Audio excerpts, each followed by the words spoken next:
donde hemos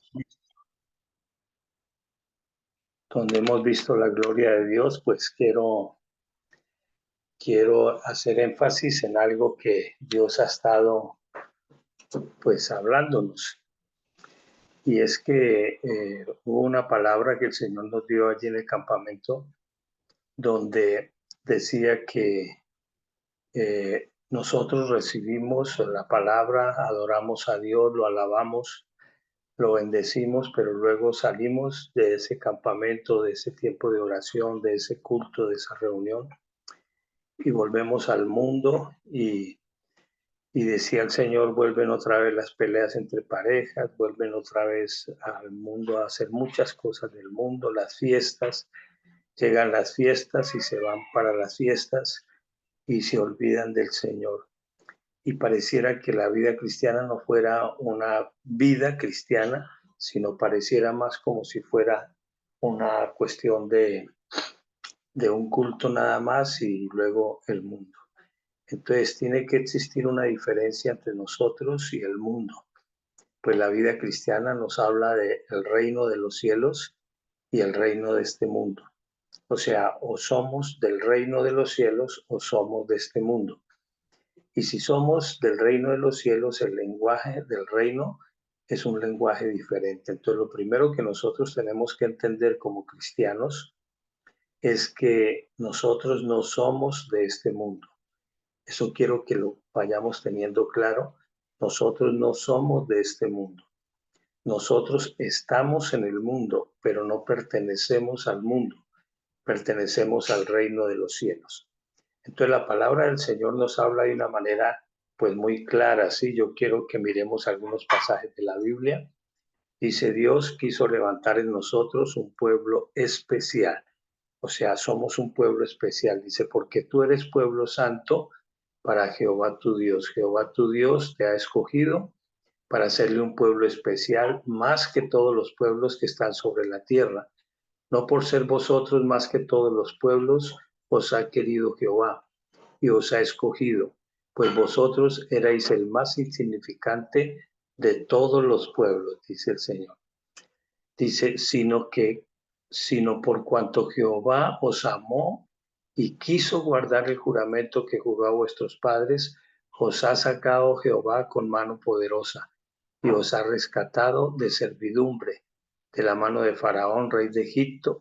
Conoce pues que Jehová tu Dios es Dios, Dios fiel, que guarda el pacto y la misericordia a los que le aman y guardan sus mandamientos hasta 1000 generaciones. Entonces, note esa promesa tan grande que Dios nos ha entregado. No porque seamos nosotros los mejores en este mundo, no, sino porque a Dios se le antojó amarnos y escogernos para hacerle un pueblo especial. Porque Él mismo lo dice, este pueblo lo he creado para mí, mis alabanzas publicarán. Entonces Dios nos creó como un pueblo especial, mis hermanos. Yo quiero que esto lo tengamos claro. Somos un pueblo especial de Dios. Y dice, mis alabanzas publicarán. O sea, nosotros somos los llamados por Dios para publicarle al mundo que tenemos un Dios grande, soberano, fiel, misericordioso y amoroso, que se duele del castigo. O sea, a él le duele tener que castigarnos como un padre, le duele tener que castigar a su hijo. Entonces nosotros tenemos una bendición muy grande. Dios nos ama y nos ha escogido para hacerle un pueblo especial, diferente a todos los pueblos que hay sobre la tierra. Pues sobre nosotros está la misericordia de Dios, está el amor de Dios y están las promesas de Dios sobre nuestras vidas. Pero Dios quiere que seamos un pueblo apartado, es decir, un pueblo santo para el Señor, apartado para el Señor. Y más en este tiempo, cuando se vienen tiempos peligrosos, la palabra del Señor dice que cuando el mundo esté diciendo paz y seguridad, vendrá destrucción repentina. Vendrá destrucción repentina. Entonces, en este tiempo no nos podemos sentir tan seguros y tan confiados pensando que esto va a suceder dentro de 5000 años, no. Esto puede suceder en un momento determinado, se pueden explotar todas las bombas atómicas que tienen y este mundo se vuelve un caos. Esto se puede acabar en cualquier momento, se puede acabar.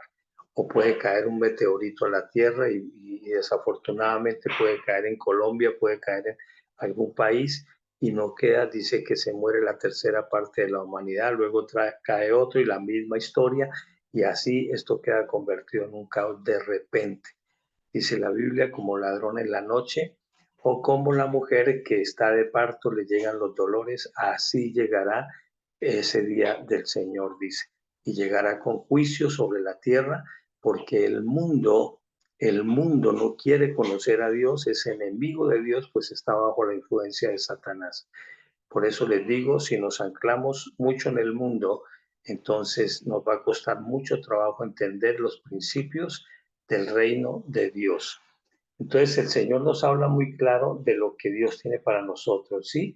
¿Para qué nos ha llamado el Señor? Dice, para que seamos un pueblo de adoradores. Adorar a Dios significa estar rendido al Señor, que todo lo que yo haga sea un motivo para la gloria de Dios.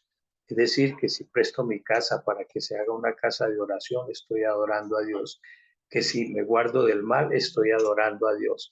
Que si voy por la calle y trato con respeto a todo el mundo, estoy adorando a Dios. Mi vida se tiene que convertir en una continua alabanza a Dios y adoración al Señor.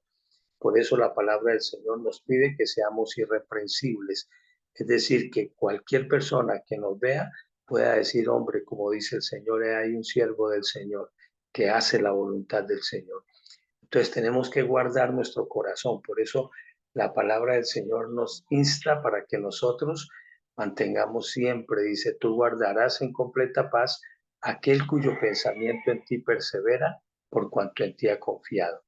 Dice, mas la hora viene y ahora es cuando los verdaderos adoradores adorarán al Padre en espíritu y en verdad, porque también el Padre tales adoradores busca que le adoren.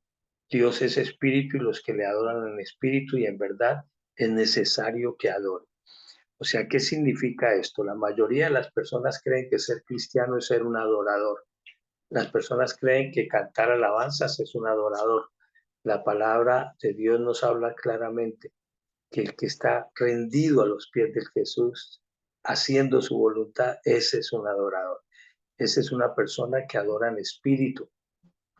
Pero como el mundo no ve a Dios, le cuesta mucho trabajo entender que es en espíritu. Voy a colocarles un ejemplo. Judas. Judas estaba con los 12, pero Judas creía que Jesús no era Dios. Y por eso, mientras los otros tenían una actitud de adorarle, Judas simplemente tenía la actitud de decir, aquí dan papayazo, aquí se puede robar, aquí se puede tomar esto, se puede comer esto y no pasa nada. Entonces se la pasó todo el tiempo robándose la plata y como Jesús no lo denunciaba ni lo sacaba a la luz, entonces él seguía en su pecado, porque tenía sus ojos más puestos en el mundo que en las cosas del Señor. Luego nunca Judas pudo adorar a Dios. Cuando llegó el día en que había que entregarlo al Señor, lo entregó por unas monedas de plata. Su interés solo estaba enfocado en ver la vida cristiana como un motivo para conseguir dinero y para estabilizar una vida económica. Por eso nunca pudo adorar a Dios. Judas nunca adoró a Dios porque sus ojos estaban puestos en el mundo y no en las cosas del Señor. Pero el Señor, ¿qué nos dice? El cielo y la tierra pasarán, pero mis palabras no pasarán. La mejor inversión que puedes hacer en tu vida es adorar a Dios, es entregarle tu vida al Señor. Dice la Biblia, el que no renuncia a este mundo no puede ganar esa vida eterna. Tenemos que ganar la vida. De nada nos sirve ganar todo en este mundo si vamos a perder nuestra salvación. Nuestra salvación está en Jesucristo y en la gracia que el Señor nos ha dado. Pero esa gracia implica que el primer lugar lo tenga Dios en nuestro corazón, lo tenga Dios. Por eso es tan importante que no haya nada por encima de Dios. Ni esposa, ni hijos, ni trabajo, ni empresa, ni plata, ni estas cosas, no. El primer lugar tiene que ser Dios. Y si nosotros le damos el primer lugar a Dios, entonces Dios vendrá sobre nosotros en bendición y nos va a bendecir en gran manera. ¿Por qué nos va a bendecir de esa forma? Porque el Señor lo deja claro en su palabra y eso es lo que yo quiero que veamos. Ahora, si vamos a estar leyendo algunos pasajes, dice, porque nuestro fruto permanezca. Dice el Señor en su palabra lo siguiente, ¿sí? Dice que los que le adoran le deben adorar en espíritu y en verdad. ¿Para qué? Para que tengamos un fruto en espíritu que permanece para siempre. Es decir, el fruto de nuestra vida en el espíritu hace que nosotros trascendamos a la eternidad. Por eso dice, no me elegisteis vosotros a mí, sino que yo os elegí a vosotros. Pongan mucho cuidado a esta palabra que es muy importante. Y os he puesto para que vayáis y llevéis fruto, y vuestro fruto permanezca, para que todo lo que pidas al Padre en mi nombre, yo os lo dé. Ese versículo debería ser uno de los versículos claves en nuestra vida cristiana. Primero, dice el Señor, no me elegisteis vosotros a mí. O sea, usted no fue el que eligió a Dios. Usted no fue el que decidió buscar el camino del Señor. Fue Dios el que puso sus ojos sobre usted y decidió ir por usted. Y mandó al uno, mandó al otro, mandó un mensaje, mandó otro mensaje, hasta que usted atendió al llamado de Dios. Pero dice, no fue usted el que me eligió a mí, fui yo el que lo elegí. ¿Y lo elegí por qué? Por puro amor, porque te amé, dice el Señor. Pero te he puesto, ¿para qué te puso el Señor en la vida cristiana? Para que vayáis y llevéis fruto, y vuestro fruto permanezca, para que todo lo que pidas al Padre en mi nombre, yo lo haré. Entonces, si nosotros somos cristianos sin respuestas de Dios, es porque no estamos llevando fruto. ¿Y a qué se refiere el Señor con ese fruto?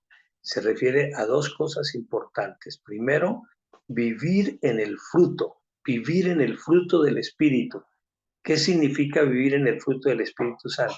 Dice la palabra del Señor que el fruto del Espíritu es amor, gozo, paz, paciencia, benignidad, bondad, fe, mansedumbre y templanza. Es decir, la persona que vive en el Espíritu, dice, sobre esas cosas no hay ley. Es decir, es una persona que vive en el camino de la perfección. Es una persona que está llena de gozo continuo en su corazón, que tiene paz en su corazón, no por ratos, todo el tiempo. Es una persona que tiene fe, es una persona que es amable, es una persona que tiene el fruto del Espíritu en él mismo. Luego es una persona irreprensible, es una persona que ha entendido el camino de la justicia, que es la integridad, la rectitud y la perfección. Vive en el camino, esa persona no necesita casi ni decir yo tengo que caminar en esto, no. Él sencillamente ya lo vive porque tiene el Espíritu dentro de él. Entonces él no piensa voy a hacer esto, sino que él lo hace. Lo hace porque lo hace conforme a la voluntad de Dios. Entonces ese es un fruto en el Espíritu. El otro fruto son los discípulos. Dice, yo quiero que lleven fruto y vuestro fruto permanezca. ¿Qué quiere decir eso? Que llevemos fruto, pero un fruto que permanezca. No como sucede en algunas iglesias, que las personas se suben por la puerta de adelante en un bus, como un bus, y se bajan por la puerta de atrás. O sea, se suben por la puerta de adelante y luego si ven algún problemita en la iglesia, se bajan por la puerta de atrás. Así no es la vida cristiana. La vida cristiana es un fruto que permanece. Si nosotros enseñamos principios fundamentales del reino de Dios en el corazón de las personas van a permanecer. Cuando un grupo se rebela contra el cuerpo es porque no tiene principios. Dice la Biblia en su palabra, dice el que resiste a la autoridad, a lo establecido por Dios resiste. Cuando una persona resiste el principio de autoridad, está resistiendo a Dios mismo, porque el trono de Dios se establece sobre la autoridad. Entonces, las personas que causan división en la iglesia, que se retiran, he descubierto que se retiran porque no tienen principios de autoridad. Si tuvieran principios de autoridad, si los hubieran leído en la palabra de Dios, si hubieran leído ese libro que se llama Autoridad Espiritual, donde habla todos los pasajes de la Biblia con relación a la autoridad, seguramente que nunca cometerían ese error, porque saben que ese principio de rebeldía es un principio de muerte. Es un principio que la gente lo acoge creyendo que es bueno, pero ese principio es de muerte. Para ellos es de muerte. Para ellos puede ser un principio, pero no es un principio establecido por Dios. Entonces la palabra del Señor nos muestra que nosotros tenemos que madurar, crecer en la palabra, afirmar nuestro corazón con la palabra, porque eso hace que el fruto que demos, que los discípulos que tengamos, sean formados sobre la palabra y permanezcan en la palabra. Dice el Señor, porque no fueron ustedes los que me eligieron, sino yo fui el que los elegí a ustedes. Entonces apréndase ese pasaje que está en Juan 15:16. Grábelo. Juan 15:16. Si usted quiere preguntar, Señor, ¿para qué me creaste? ¿Cuál es el propósito de mi vida? Lo vas a encontrar en Juan 15:16. Te he creado para que vayas y lleves fruto y vuestro fruto permanezca. Dice la palabra de Dios, tú guardarás en completa paz aquel cuyo pensamiento en ti persevera, por cuanto en ti ha confiado. Isaías 26:3. ¿Qué significa ese fruto que permanece? Significa una persona que continuamente su pensamiento lo tiene en el Señor, porque en Él ha confiado, ha confiado. Esta palabra confiar es algo más profundo de lo que nosotros nos imaginamos, porque es que confiar significa no en unas áreas de mi vida, en todas las áreas de mi vida, confiar en que Él llevó mis enfermedades en la cruz, confiar en que soy sano porque Él me liberó de la enfermedad y del pecado, confiar en que soy libre de la culpa, del temor, de la inseguridad, del miedo, pues todo lo tiene Dios controlado. Si hay un terremoto en este momento y todo se estuviera moviendo, Dios tiene el control de cada ladrillo que se puede caer. Dios tiene el control de cada hormiga que está pasando por ese lugar. Dios todo lo tiene controlado. De modo que la persona que permanece en ese pensamiento basado en las promesas de Dios andará confiado. Dice, andemos, no andemos en la carne, andemos en el Espíritu. Dice, ¿por qué? Porque en los últimos tiempos, dice la palabra del Señor lo siguiente, habrá comezón de oír. Dice, habrá comezón de oír. Las personas tendrán deseos de oír predicaciones, pero no quieren pagar el precio de la sana doctrina. Cuando el Señor le dice, corta con esto, no lo corta. Cuando el Señor le dice, no se ponga el sol sobre vuestro enojo, no hacen caso. Pasan el día, la noche enojados, amanecen al otro día y dice el Señor, no le deis ocasión al diablo, pónganse de acuerdo, pídase perdón, no le den ocasión al diablo. No, eso no es así, eso el diablo ya no tiene nada que ver con nosotros. Y niegan la palabra de Dios y duran una semana ofendidos, un mes ofendidos y vuelven y se reconcilian. Cuando menos piensa, le está doliendo una muela, le está doliendo el corazón, le está doliendo el hígado, le está... ¿Por qué? Porque le dieron ocasión al diablo y no se dieron cuenta. Entonces la palabra de Dios es clara. Jesús no miente. Si Él dice, no se ponga el sol sobre vuestro enojo, está diciendo el resentimiento, la amargura, eso es lo que produce cáncer, eso es lo que produce males en el cuerpo del hombre. Eliminen eso la misma noche, el mismo día en que se pusieron mal. No permitan que su corazón se llene de resentimiento. Muchas personas, una gran mayoría de personas que sufren de cáncer o de enfermedades graves, tienen grandes dolores en su corazón, grandes resentimientos, grandes amarguras, desilusiones que afectan el corazón de la persona. ¿Por qué? Porque toleraron eso más de un día, lo toleraron, ese pensamiento, ese sentimiento de dolor, esa rabia, ese resentimiento no se llevó al perdón, sino que se guardó en el corazón y eso fue creciendo porque se le fue dando lugar al diablo.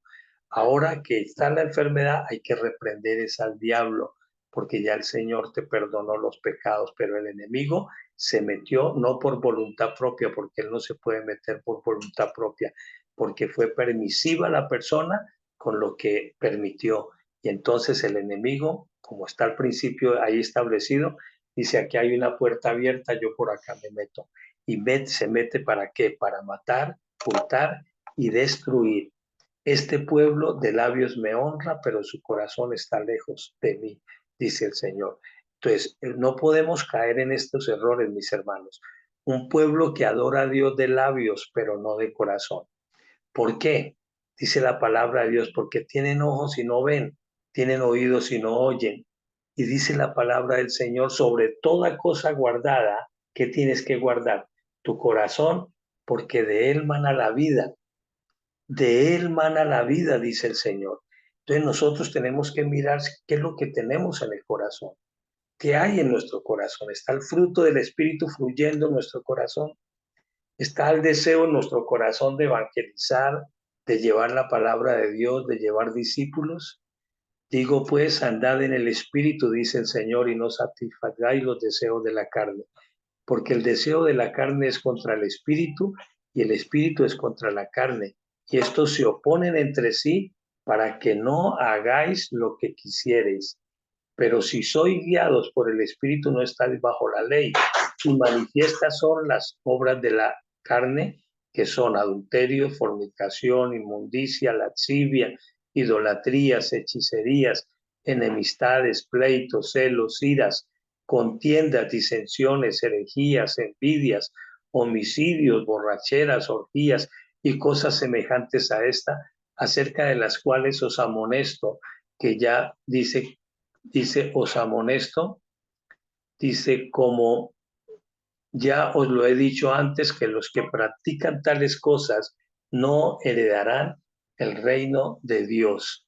Mas el fruto del Espíritu es amor, gozo, paz, paciencia, benignidad, bondad, fe, mansedumbre y templanza. Contra tales cosas no hay ley. Pero los que son de Cristo han crucificado la carne. Pongan mucho cuidado con sus pasiones y deseos. Si vivimos por el Espíritu, andemos también por el Espíritu. No nos hagamos vanagloriosos, irritándonos los unos a los otros, envidiándonos unos a otros. Gálatas 5, del 16 al 26.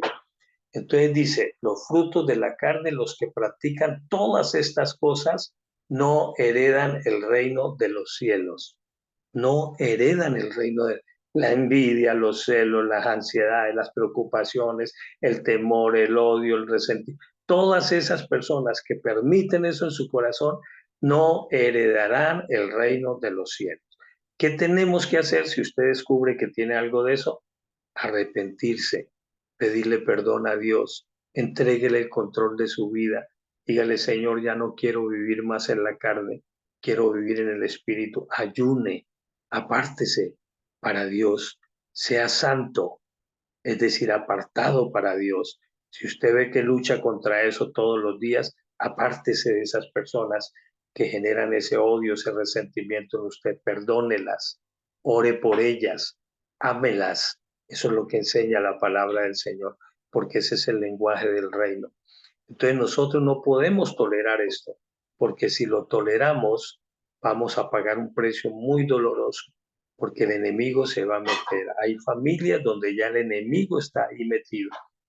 Y entonces el esposo con la esposa pelean, los hijos se sienten tristes, aburridos, caen en las drogas. ¿Quién está metido ahí? Ahí no está metido Dios, ahí está metido Satanás. Entonces, ¿por qué? Porque no escucharon el consejo de Dios, no escucharon la dirección de Dios. El Señor dijo, no se ponga el sol sobre vuestro enojo. Entonces prefirieron cerrar los ojos y decir, no escucho, y los oídos, no escucho esa palabra. Entonces dice el Señor, que hay comezón de oír la palabra, pero no de sufrir la sana doctrina. Es decir, yo oigo la palabra, pero no quiero obedecerla. Oigo la palabra donde me dice el Señor, no pelees con la gente, tenga paz con todo el mundo y quiero agarrarme a pelear con todo el mundo. Entonces no obedezco, no pago el precio de la sana doctrina, no quiero sufrirla. O cuando dice el Señor, si te dan en una mejilla, ponga la otra. No, no lo queremos hacer, nos cuesta trabajo. No queremos pagar el precio de obedecer la sana doctrina. No perdonamos, no amamos al enemigo, no oramos por los enemigos, no bendecimos a Colombia, no oramos por la paz de Colombia, no porque creemos que la paz de Colombia vendrá por un político y eso no llega así. La paz de Colombia llega por Jesucristo. Tenemos que convertirnos en personas que evangelizan todo el tiempo al vecino, al amigo, al hermano, al que está al lado, al de la tienda. Compártale de Cristo, apréndase las 4 llaves para que usted pueda enseñar de una forma muy rápida cómo ganar a alguien para Cristo. Llévele el mensaje de salvación, dele testimonio a esa persona para que así como esa persona recibe la palabra, de usted permanezca en la palabra porque usted permanece en la palabra. Dice, acordaos de la palabra que yo os he dicho. El siervo no es mayor que su señor. Si a mí me han perseguido, también a vosotros os perseguirán. Si han guardado mi palabra, también guardarán la tuya. Dice, un pueblo con respuestas. Dice la palabra del Señor, si esto haces, si das fruto que permanezca, entonces pida todo lo que quieras pedir al Padre, que el Padre te lo dará. Entonces noten que aquí hay algo muy importante. Un pueblo con respuestas. ¿En dónde está la respuesta de nuestra bendición? ¿En dónde está la respuesta de nuestra sanidad? ¿En dónde está la respuesta de lo que Dios quiere hacer con nosotros, grande, poderoso, de gloria en gloria y de poder en poder? En que lleves fruto y vuestro fruto permanezca. Y el Señor dice, entonces pídeme lo que quieras, que yo lo haré. Si nosotros llevamos ese fruto que permanece, vamos a tener mucha bendición. Había un hombre que evangelizaba por todas partes y empezaba a compartir de Cristo y llevaba a las personas a que recibieran a Cristo. Y después se agarraba a echar chistes, a decir vulgaridades y a decir una cantidad de cosas. Y las personas terminaban diciendo, si este es cristiano, yo no quiero ser cristiano. Y salían todos cargados y molestos por la forma como esa persona se refería a la vida, a las cosas. Entonces, mis hermanos, ese no es el fruto que el Señor quiere que nosotros demos. Si hemos cometido fallas, si hemos cometido errores, pidámosle perdón a Dios, que Él te perdona, porque todos nuestros pecados caben en la cruz, pero arrepintámonos y digámosle al Señor, yo quiero mostrarle al mundo un camino diferente, Señor, el camino tuyo, Señor, para que todo el que reciba esta palabra permanezca en ella, así como yo permanezco en ella, Señor. Y entonces dice el Señor, cuando estén dando ese fruto de esa manera, pídame lo que quieran, que yo lo haré. Pídame. Una persona me dijo, pastor, yo vine a este campamento a ver la gloria de Dios. Y dije, pues no te vas sin ver la gloria de Dios. Y al otro día me la encontré y me dio un abrazo y me dijo, pastor, todo lo que le pedí al Señor me respondió, me lo concedió en el campamento. Dios escucha nuestra oración si nuestra oración está de acuerdo con la voluntad de Dios. Cuando nosotros hacemos lo que el Señor quiere que hagamos, dice la palabra de Dios, pidan todo lo que quieran, que yo lo haré. Entonces Dios quiere un pueblo para Él que lo ame, que lo adore, pero con respuestas, que haga su voluntad, pero que tenga respuestas en su vida y en su corazón. Hagamos esto, mis hermanos, y veremos la gloria de Dios. Dice, para que todo lo que pidan en su nombre, Él lo hará. Un pueblo edificado sobre la roca. Aquí hay algo muy importante. Muchos me dirán en aquel día, Señor, Señor, no profetizamos en tu nombre y en tu nombre no echamos fuera demonios y en tu nombre hicimos muchos milagros y entonces les diré, nunca os conocí, apartados de mí, hacedores de maldad. Muchos vendrán en aquel día y le dirán, Señor, ¿acaso yo no profeticé? ¿Acaso yo no hice esto? Pero lo hacían por otro interés, no por el interés de llevar personas a los pies de Cristo, sino por una forma de lucrarse, por una forma de mirar la iglesia como un negocio, por cualquier otro interés, menos porque fuera un interés sincero en el corazón de la persona y un deseo de buscar a Dios. Entonces la respuesta la da el Señor aquí. Entonces dice, cualquiera pues que me oye estas palabras y las hace, le compararé a un hombre prudente que edificó su casa sobre la roca. Descendieron lluvias y vinieron ríos y soplaron con vientos y golpearon contra aquella casa y no cayó porque estaba fundada sobre la roca. Pero cualquiera que oye mis palabras y no las hace, edifica su casa sobre la arena. Vienen los vientos, vienen las lluvias y su casa es derribada. Nosotros no podemos tener nuestra vida edificada sobre la arena, es decir, tenemos que oír la palabra de Dios y obedecer la palabra de Dios. Y llegará lo que llegue. Podrá caer un meteorito, lo que caiga en la tierra y no llegará hasta ti, dice la palabra del Señor. ¿Por qué? Porque su casa no se caerá, porque está fundamentada sobre las promesas de Dios y sobre la palabra del Señor. Casi todas las promesas de Dios tienen una condición. Si tú obedeces la palabra del Señor, te vendrá esto. Pero si tú desobedeces la palabra del Señor, te vendrá esto. Entonces nosotros tenemos que ser de los que caminamos en la gracia, en el poder del Espíritu Santo, obedeciendo la palabra del Señor, creyendo la palabra del Señor y afirmando el reino de los cielos en nuestra vida, en nuestra conducta, en nuestra familia y en nuestro corazón. Entonces, mis hermanos, les quiero dejar esta palabra para que nosotros en esta mañana hagamos una oración y meditemos en esto. Y si usted no está viviendo en el reino de los cielos, es decir, la pregunta sería, ¿soy o no soy cristiano? ¿Soy o no soy del reino de los cielos? ¿Pertenezco al reino de los cielos o pertenezco al reino de Judas, del otro, que no hicieron la voluntad de Dios, que escucharon la palabra de Dios, pero nunca la recibieron en su corazón? Si somos del reino de los cielos, nos esperan días gloriosos.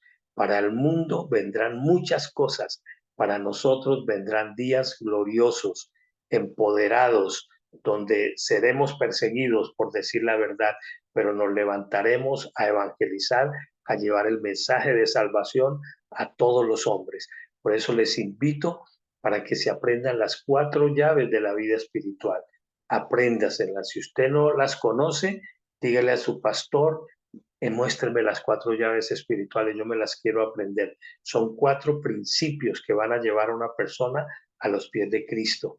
Entonces, apréndaselos para que te vuelvas un instrumento en las manos de Dios y para que tu palabra sea firme en las personas que compartas, y entonces se cumplirá lo que el Señor dice: pídeme lo que quieras, que yo lo haré. Pídame lo que quieras, que yo lo haré.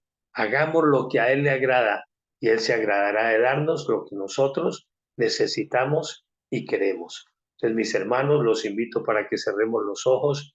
Pídale al Señor que esta palabra que se está impartiendo en este momento sea firme en nuestros corazones. Ya, dígale, Señor, ya llegó el tiempo de dejar lo que no es. Ya llegó el tiempo de cortar con lo que hay que cortar. Ya llegó el tiempo de establecer lo que hay que establecer en mi vida, en mi hogar, en mi familia, en la empresa, en el trabajo. Dígale, Señor, aquí está mi vida delante de ti, Señor. Revélate en mi corazón, porque si tú te revelas en mi corazón, yo no volveré a ser el mismo, Señor. Dejaré el mundo, dejaré las cosas de este mundo y viviré, Señor, en comunión contigo, pero ya no dependiendo del mundo, dependiendo de ti, Señor. Padre, edifica la iglesia sobre tu palabra. Edifica esta iglesia sobre tu palabra. Edifica a cada uno de mis hermanos sobre tu palabra. Que seamos hacedores para que seamos casas fuertes, edificadas sobre la roca. Señor, aquí está nuestra vida delante de ti. Permítenos meditar como dice tu palabra. Permítenos permanecer en estos pensamientos, corrigiendo lo que no es, quitando lo que no es y sembrando lo que es por el Espíritu, para que seamos un pueblo especial de adoradores y de servidores en el reino. Padre, te damos muchas gracias, te alabamos y te bendecimos. En el nombre de Cristo Jesús. Amén, Señor. Amén. Mis hermanos, un abrazo para todos, los amo mucho, Dios los siga bendiciendo en gran manera, mis hermanos.